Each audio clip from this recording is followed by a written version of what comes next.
we're not just looking at keeping our cattle out of a state of deficiency anymore. We're focusing on the reproductive health benefits of vitamin A supplementation at an adequate level of immune support. And there we're looking towards reproductive health, not only that, but also intestinal health, also respiratory health as well. From a deficiency perspective, the most common one that comes to mind is night blindness. So sometimes you'll see cattle come out of a drought, we offload them and they'll run into the chute. So for ocular health or retinal health, vitamin A supplementation is really important. But there's a host of benefits. So reproductive health, ocular health, as well as immune health support.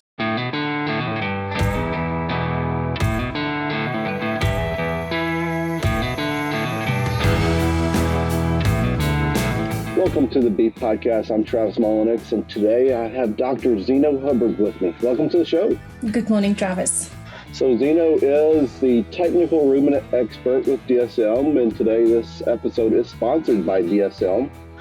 And so we're going to talk about vitamin A, all things vitamin A. And so, in the last several years, we've seen vitamin A being a hot topic. A lot of discussion around vitamin A, the impact of vitamin A, a lot more research on vitamin A, of getting vitamin A shots to cows for, late gestation, for a reproductive standpoint, and a lot of finishing cows research as well. Give the audience a kind of an overview of why is vitamin A important? Travis, I think with vitamin A, we're talking about an essential nutrient. Like you mentioned, there's a lot of research available today that justifies supplementation. We're not just looking at keeping our cattle out of a state of deficiency anymore. We're focusing on the reproductive health benefits of vitamin A supplementation at an adequate level of immune support. And there we're looking towards reproductive health, not only that, but also intestinal health, also respiratory health as well. From a deficiency perspective, the most common one that comes to mind is night blindness. So sometimes you'll see cattle come out of a drought, we offload them and they'll run into the chute. So for ocular health or retinal health, vitamin A supplementation is really important. But there's a host of benefits. So reproductive health, ocular health, as well as immune health support. I would have always put vitamin A as one of the more important vitamins that we need to supplement in minerals or make sure we're meeting those requirements. Would you agree with that? Definitely. I think with cattle, we're talking about 3 vitamins. That is, non-negotiable. And that's vitamin A, D, and E, our fat-soluble vitamins. Vitamin A particularly important from the perspective that everything is almost against the cattle in terms of availability of that vitamin, in terms of stability of the vitamin. If we look at vitamin A, following vitamin K, which is not an important vitamin to supplement in cattle, it's the least stable vitamin. So just looking at a concentrate diet that we feed to fattening cattle, for example, we can have between 60 to 80% degradation of vitamin A within that concentrate. And it depends on a lot of different factors, though. Vitamin A, or specifically provitamin A, beta-carotene availability in silage, for example, is also compromised because of the ensiling process.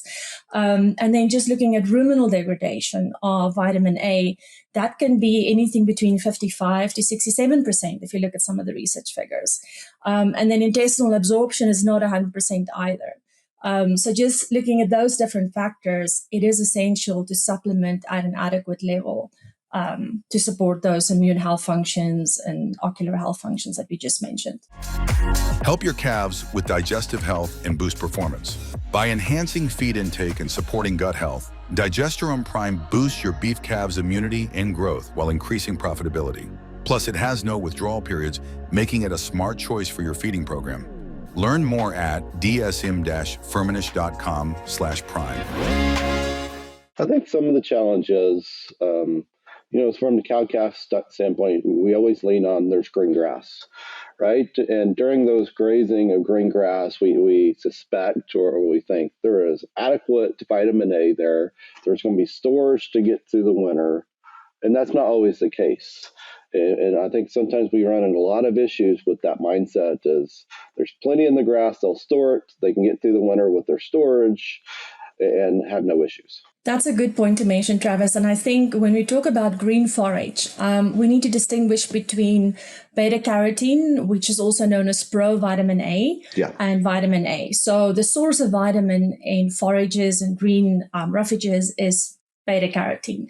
Now, that beta carotene, when the animal ingests that, still has to be converted into the alcohol and then later on the aldehyde form. So it's not available to the animal as such. And cattle, being fat or yellow fat animals, are not very efficient at breaking down that beta carotene at an intestinal level. That can be done, though, in some of the reproductive tissues where it rather acts as an antioxidant. That's also, for example, what gives the color in a Jersey cow's milk, that slightly yellowish color. So there's about a 55% degradation of that beta carotene in the rumen, like I mentioned earlier. And then that conversion is very inefficient in cattle at an intestinal level. So then also we need to take a look at how the animals store vitamin A. We know that cattle can store it in the liver for about a 3 to 4 month period. But as you mentioned, if we bring those animals out of a drought situation, that depletion happens much faster. And they simply didn't have that baseline of vitamin A supply to replenish their reserves. So I think in terms of simplifying things, making sure that the animal always have that baseline essential level of vitamin A available, it's important to have that in the ration or in the supplement at a constant level. Earlier on, you mentioned some of the work done around injectables as well. There's definitely a place for that strategic supplementation during certain stages of production. But then again, I'm a strong believer in vitamin F, E, E, D. We need to get the vitamin in the feed on a daily basis to make sure we maintain that baseline of vitamin A.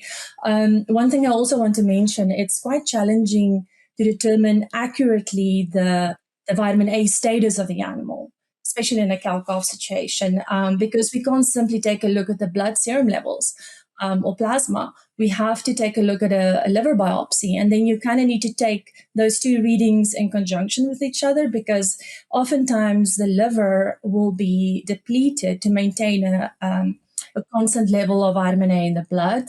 So it's very hard to really get a good indication of the vitamin A status of that animal. It is. And I think one of the challenges we have is a lot of the requirement data goes back a long period ago.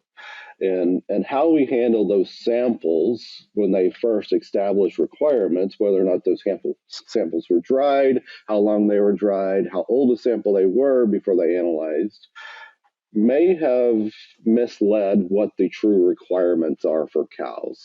I totally agree with that. I think also if you look at the amount of data that the old NRC, now known as NASEM, had access to make those recommendations, it was fairly limited. And there's not a lot of work that's been done subsequently where they were able to evaluate, like a large meta-analysis or a large data set to change the recommendations. So if we, for example, look at finishing cattle and the vitamin A recommendations there from the old NRC, that's sitting at about 2,200 IUs vitamin A per kilogram dry matter. So that's about, let's assume 10 kilograms intake, about 22,000 on a per head per day basis. Now, if you look at the 2016 Feedlot Nutritionist Survey, consultants today are feeding about 4,750 IUs of vitamin A, so about double that. And there's a good reason for that as well, and we'll get into that. So they're feeding, double NRC levels to cattle today. And then compared to the feedlot nutritionist recommendations, if we take our dsm-firmenich optimum vitamin recommendations, that's published every year as well, that's also about in that 50,000 IUs range, so very similar to what's happening in industry today. And some of that work's been based, there was a research study published in 2010 by Bryant and others at Colorado State University, where they actually compared NRC vitamin A recommendations to 2x, 3x, and they took it up to 4x. And they were able to show the beneficial impact on carcass characteristics, growth, immune response, etc. as well. So in terms of NASEM recommendations, we are basically feeding double today. And I think a lot of that goes back to just how we prepared our samples, also the accuracy of analysis. I think our analysis methods are much more accurate today. We've got access to different technology. And like you said, how did we prepare our samples? Just something as simple as making sure you have a representative homogeneous samples can affect vitamin accuracy as well. Yeah, and we're also dealing with something on a micro scale, and those are awfully hard sometimes of designing studies correctly to get an accurate result of what a true requirement is. And so it's not like a gross nutrient like energy or protein it's easiest for us to set up studies. It's easy to find the results and know what those requirements are. When we're talking about these micro minerals or vitamins, that makes it very difficult of truly knowing what that requirement sometimes is. Exactly. Just to emphasize there, something as simple as analytical variance have such a huge impact on our recommendations. With vitamin A, for example, just speaking with some of experience of vitamin A analysis, we're probably looking at about 70 to 120, 130% would be that recovery range. So we're looking for a needle in a haystack. So that definitely affects our recommendations as well. Yeah, so you briefly touched on your feedlot surveys and what they're doing with vitamin A. Is what's the benefit? Well, what are they finding as the benefit of increasing supplementation of vitamin A in a feedlot diet? So traditionally, vitamin A supplementation has been done to keep us out of a state of deficiency. So of course, if you pull your vitamin A, you're going to have night blindness. We're trying to avoid that for sure. But it's also to maintain that baseline of immune response and health. So it's a health support. Being a vitamin, such as a trace mineral, for example, as well, it's very hard to determine a performance response. So you're not going to be able to pinpoint a specific performance response. You won't even be able to measure it. But if you remove that essential nutrient, you definitely will notice a response in terms of primary intake, overall health and performance as well. I think also from a reproductive health, moving away a little bit from fattening cattle as well, there's definitely a strong argument to be made to have the correct baseline levels of vitamin A in your ration, especially in a cow-calf operation. There we focus a little bit more on provitamin A or beta carotene, knowing that it is a very strong antioxidant, and it definitely has a role in terms of supporting reproductive health, preventing embryonic losses as well. So there's a lot of research relating vitamin A towards, supporting reproductive health and breeding cattle as well. What's the impact? And you touched on carcass. Is there any research done on the finishing end of some benefits of carcass characteristics? So as I mentioned earlier, there's some work that was done by Bryant, published in 2010, where they looked at feeding different levels of vitamin A to crossbred steers. Again, it's really hard also under those conditions to relate a vitamin A supplementation to a specific performance outcome, just because of the variance we deal with. What was interesting out of that is they actually tried to look at whether vitamin A has a detrimental impact on marbling and finishing cattle. And I think that's an important discussion point to bring up as well. Some of the more old school thoughts in the industry have been, yes, we need vitamin A, but then nutritionists would have gone and pulled that out of the finishing diet prior to slaughtering. Because there's been some studies that's published, and most of this comes from some of our marbling breeds. Some of this was done overseas as well, where they've shown some detrimental impact of vitamin A supplementation on marbling. Now, ever since that's been refuted properly by a host of research studies. So that is not the case. And also a lot of that initial work was done on drug levels of vitamin A.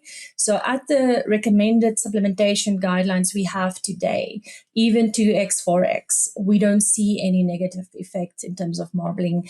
Instead, pulling that might have a negative response on the health side and the overall performance of the animal. So yes, there is some research studies done looking at the carcass characteristics. It's very hard to pinpoint that exactly to a vitamin A just because of the variance you're dealing with. Yeah. I believe, and I may be talking out of turn here, but I believe there was some research done in Brazil that found injections of vitamin A during late gestation, right before calving, impacted marbling score as well in those subsequent calves in a positive manner of increasing marbling score. And so, do you know any of that data?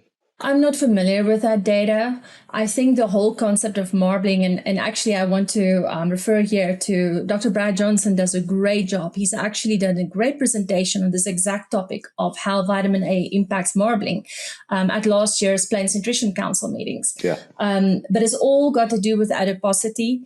And at what stage of the animal's growth cycle you have the ability to impact marbling. And there we can talk about vitamin D as well. So I think I'll rather bring my comments back to making sure we're not talking about drug levels, because when you're looking at those injectable levels, it's a different level of supplementation. We're talking about maintaining that baseline of essential nutrients in the diet on a daily basis. And that's also what the NRC focused on. So if we look at those recommended levels, we're not impacting marbling, but we're supporting adequate health and performance so that people can reach their potential. I would argue in a lot of our carcass scenarios, though, that we're never meeting those baseline requirements, right? And we may be during, summer grazing or when we're grazing high quality forages, but I would argue that we probably are not where we should be in the wintertime. And during the time points of late gestation, that adiposity is very important in that calf in utero.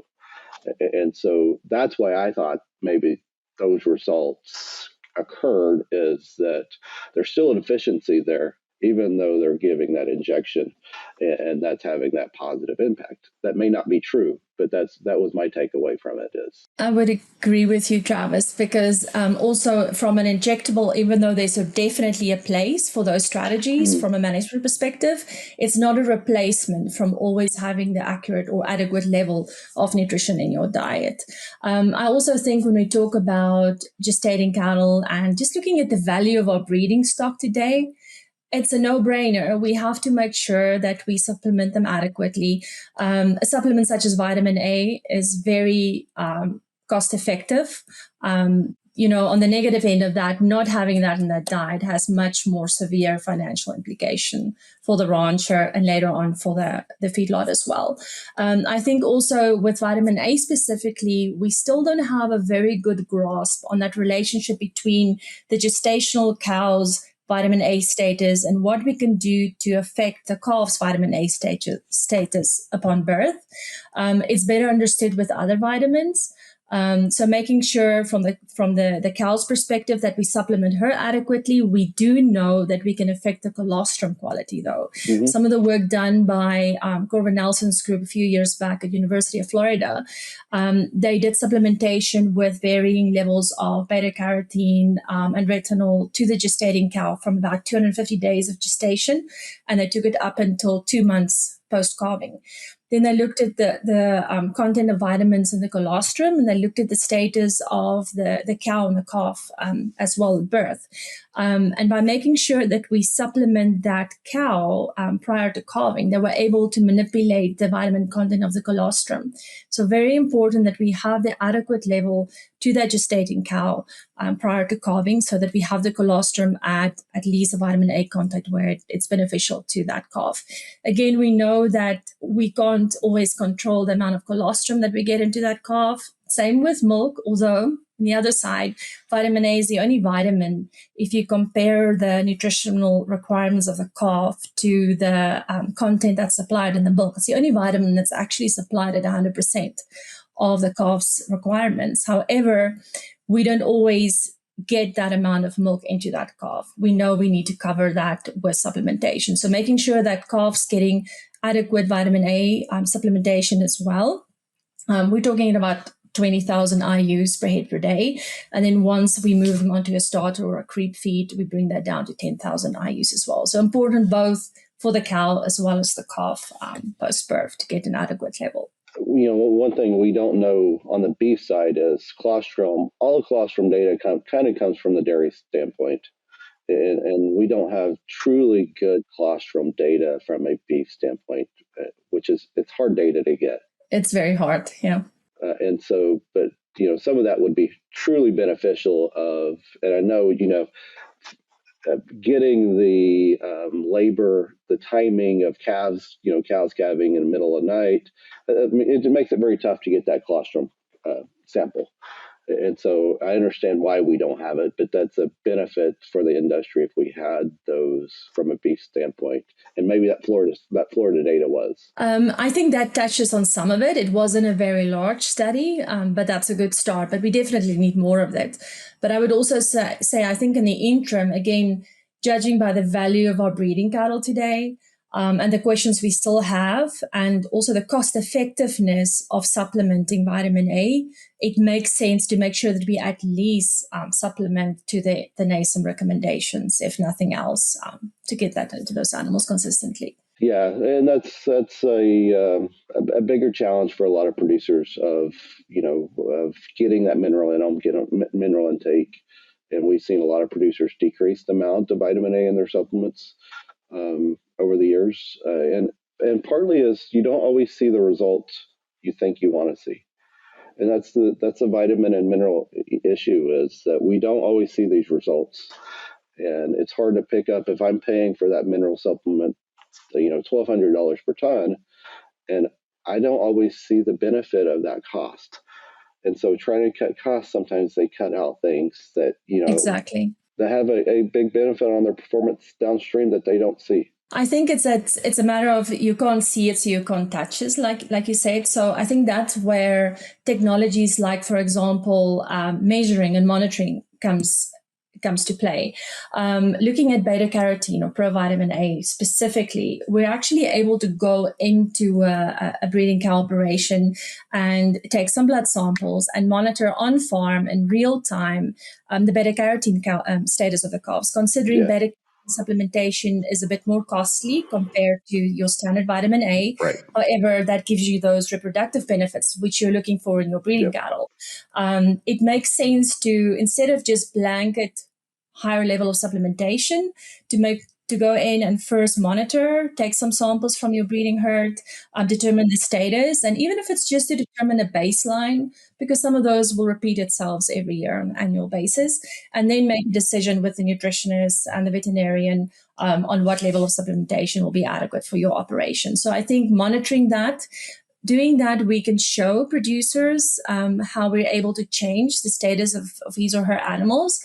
But in terms of monitoring the performance response, reproductive response for something as small as a vitamin, I think that's where we have to revert back to research and the data and trust back. It's a hard argument to be had, but at least we can monitor the status of the animal. Yeah, and I always put it as it's an insurance policy, and you don't always need it, and you can go years without it, but there's 1 year that you're going to crash. And you're going to need that insurance policy. Yeah, risk management. Yeah, sure.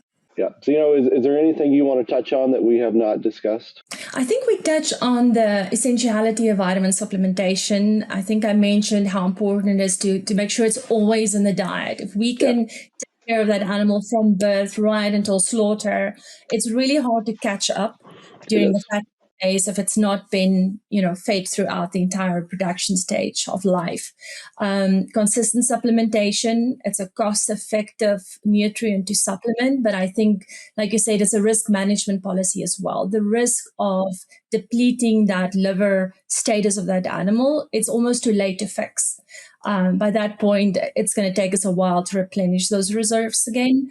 Monitoring, especially in your higher value animals, monitoring the beta carotene status, always considering what access we have to green forages, whether we have drought conditions, how that affects the level of beta carotene, working closely with your feed additive supplier to get good advice on what your baseline levels look like. So it's an essential nutrient. I think it just needs to be in the diet. Yeah, with increasing drought scenarios, with more cows being fed in dry lot scenarios, with dry hay, silages, as you touched on, have issues as well. As I think vitamin A is a bigger role than we placed it before.